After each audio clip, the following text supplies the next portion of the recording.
Hello friends B Ed versus BTC में फिर से एक नया जो है इंफॉर्मेशन निकल कर आ रहा है आप लोगों के लिए, स्पेशली उन स्टूडेंट्स के लिए जिनको कि 20 अगस्त को एग्जामिनेशन सीटेट का देने जाना है, बीपीएससी का एग्जामिनेशन 24-25 को देने जाना है। उन लोगों के लिए एक बहुत बड़ी जो है न्यूज निकलकर सामने आ रही है।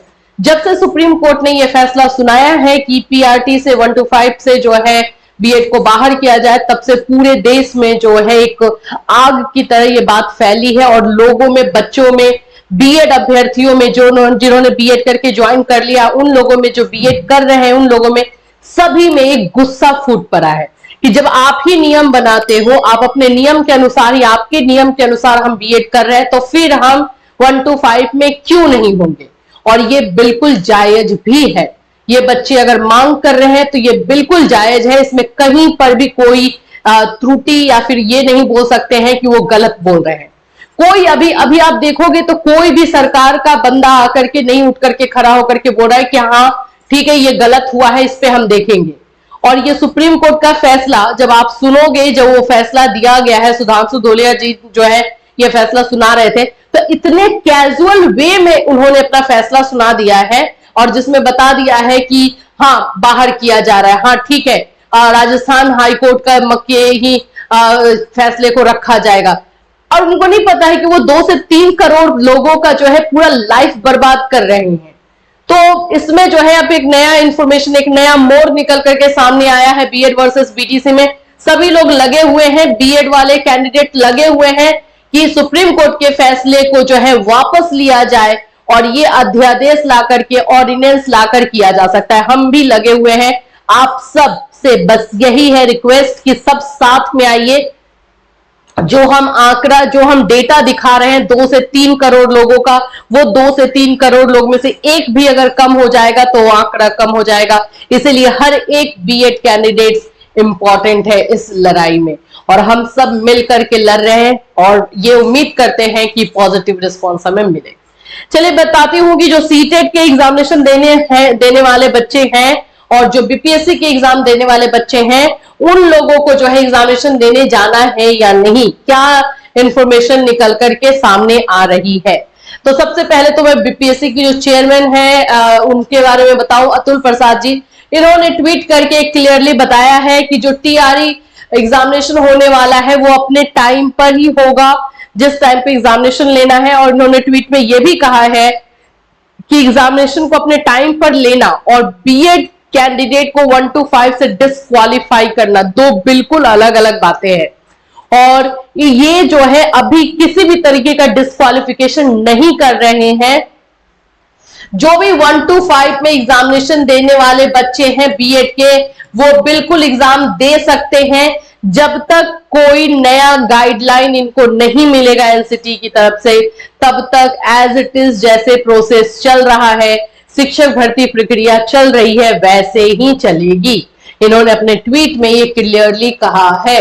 इन्होंने बोला, while the former is so far unaffected by the recent order of the honorable Supreme Court, the same can't be said for the latter। अभी ये आगे के लिए नहीं बोला जा सकता, जो भी नोटिस आएगा उसके अनुसार बोला जाएगा। फिलहाल सेम है, फिलहाल कोई भी चेंजेस नहीं किए जा रहे। यहां पर आपको दिखाई दे रहा होगा कि एक न्यूज में भी आया है कि 24-26 अगस्त तक की घोषित की गई है जो डेट एग्जामिनेशन का। तो अतुल प्रसाद जी ने ट्वीट करके बताया है कि बच्चे जो एग्जामिनेशन देने आना चाहते हैं, जो बीएड के कैंडिडेट है, बिल्कुल आ सकते हैं। कोई रोक उसमें नहीं लगाई जाएगी, डिस्क्वालिफिकेशन नहीं किया जाएगा। जिस तरह से ये प्रोसेस चल रहा था वैसे ही हम आगे लेकर के चलेंगे। बहुत बड़ी बात है। अभी नहीं तो मोस्ट ऑफ जगहों पे सब जगह कैंसिल करवाया जा रहा है। ये करने का एक रीजन भी है, क्योंकि जब बीपीएससी में फॉर्म फिलअप हो रहा था तो आपने देखा होगा कि वहां पे किसी भी तरीके का स्टार या डिस्क्लेमर नहीं लगा हुआ था कि ये सुप्रीम कोर्ट के डिसीजन के अंडर में आएगा, कहीं नहीं लगा था। चाहे आप केवीएस में देखेंगे, सीटेट में देखेंगे, हर जगह लगा हुआ था। तो यहाँ पे इसीलिए ये इफेक्ट अभी नहीं हो रहा है जब तक सीटेट एनसीटी का नोटिस ना मिले इनको। सेकेंड जो है खबर है वो सीटेट वालों लोगों के लिए, ये थोड़ी सी आप बोल सकते हो बैड न्यूज है। सीटेट में आपने देखा है कि एग्जामिनेशन देने जो बच्चे गए हुए थे, जो बच्चे एग्जाम दे चुके हैं, जिनका रिजल्ट, जो मार्कशीट जो है आया हुआ है डिजी लॉकर पर, अब वो धीरे धीरे बच्चों का जो है अमान्य हो रहा है और इससे बच्चों में जो है पूरी तरीके से गुस्सा फूट पड़ा है। देख लो 2022 में सीटेट देने वाले अभ्यर्थियों का रिजल्ट अब अमान्य दिखा रहा है। पेपर 1 की परीक्षा इन्होंने बीएड के आधार पर दी थी, ऐसे ही नहीं बल्कि जिले के सैकड़ों अभ्यर्थियों का सीटेट का जो मार्कशीट है इसी तरह से अमान्य दिखा रहा है, जिसकी वजह से पूरी तरीके से बच्चों का जो है गुस्सा फूट पड़ा है। 20 अगस्त को एग्जामिनेशन होने वाले हैं सीटेट के, तो जाना चाहिए या नहीं, यही क्वेश्चन जो है बच्चे हमसे भी पूछ रहे हैं कि मैम हम एग्जामिनेशन देने जाए या नहीं। देखो सीटेट वाला तो मैंने आपके चॉइस पे छोड़ा था कि आपको अगर सुटेबल लग रहा है तो आप जाओ, क्योंकि सीटेट ने अंडर कंडीशन डाल दिया था कि हाँ सुप्रीम कोर्ट के फैसले के ऊपर होगा। बट बीपीएससी वाला मैं बोलूंगी एग्जाम दो, क्योंकि नौकरी की बात है। सीटेट तो फिर से आपको दिसंबर जनवरी में देखने को मिल जाएगा, बीपीएससी का एग्जामिनेशन नहीं देखने को मिलेगा, डायरेक्टली जॉब का बात है। तो बीपीएससी वाले स्टूडेंट एग्जाम जरूर देने चाहिए। पता है आप लोग बहुत निराश हो, बहुत अंदर से जो है एक दुख है, और जो एक एक्साइटमेंट के साथ आप अपनी तैयारी कर रहे थे उसमें ये इस तरह का जो ग्रहण लग गया है समझ में आ रहा है। लेकिन एग्जामिनेशन नहीं छोड़ना, एग्जामिनेशन देने जाना, हम भी लगे हुए हैं अपनी तरफ से, हमारे से जितना हो पाएगा हम डेफिनेटली कर रहे हैं और करेंगे, ट्राई करेंगे कि बीएड को 1 to 5 में लाया ही जाए और अध्यादेश लाई जाए। ये अन्याय हुआ है, सिंपल वे में बोले जो बीटीसी डीएलएड वाले स्टूडेंट है उनको भी पता है कि ये एक तरह से अन्याय है। क्यों? क्योंकि नियम सरकार ने बनाई है, बच्चों ने नियम को फॉलो किया है, तो उनका क्या कसूर, उनका क्या गिल्ट, उनका क्या मतलब, उनको क्यों हम सजा दें? ये चीजें हो रही है, इसकी वजह से पूरे देश में जो है इस तरह से आंदोलन फैला हुआ है। हर जगह पे जो है आंदोलन किया जा रहा है, छोटे लेवल पे बड़े लेवल पे आंदोलन हर जगह पे है।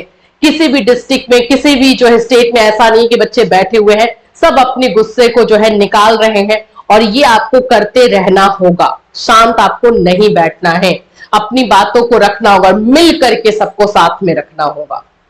बीपीएस इससे बीएड और से रिलेटेड और कोई इंफॉर्मेशन आएगी जो आप लोगों के लिए जानना जरूरी है, डेफिनेटली हम आपको जो है इस चैनल के माध्यम से बताएंगे। फिर मिलूंगी, till then have a nice day.